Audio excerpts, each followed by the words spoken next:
ठीक है। सबका डर से हुए हैं फरार, अब छपड़ा लौट के न जाएंगे।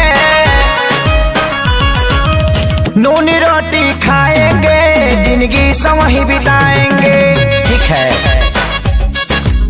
नूनी रोटी खाएंगे, जिंदगी संग ही बिताएंगे। ठीक है। कैसो कैसो प्यार भइल, इनसे इजहार भइल। ठीक है। कैसो कैसो प्यार भइल, इनसे इजहार भइल। काने काने जाने कैसे गाँव में प्रचार भइल। ठीक है। पंचायत कई बार भइल, थाने FIR भइल। हमारा घर से इनका घर से लाठी लाठी मार भइल। ठीक है।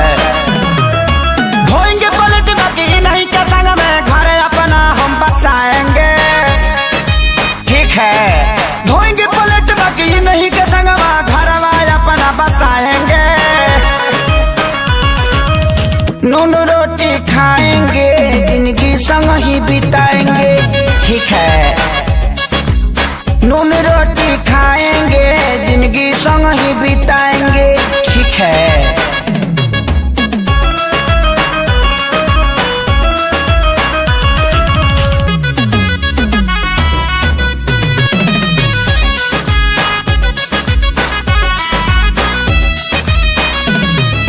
जाड़ा वाला रात रहे, माघी बरसात रहे। ठीक है। जाड़ा वाला रात रहे, माघी बरसात रहे। 8 बजे मिले खातिर इनका से बात रहे। ठीक है। मिले वाला धुन रहल, देह में जुनून रहल। काट ले कुकुर साला हर हर खून बहल। ठीक है। गोली भोले मारी दी कोई, इनको न हम बिसराएंगे। ठीक है। गोली भोले मारी दी केहू, इनको न हम बिसराएंगे। नूनी रोटी खाएंगे, जिंदगी संग ही बिताएंगे।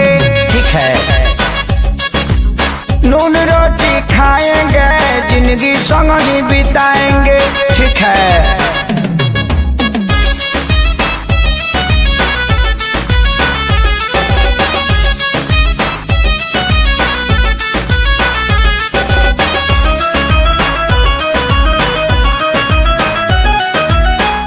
मर जाए, इनका खातिर लड़ जाए। ठीक है।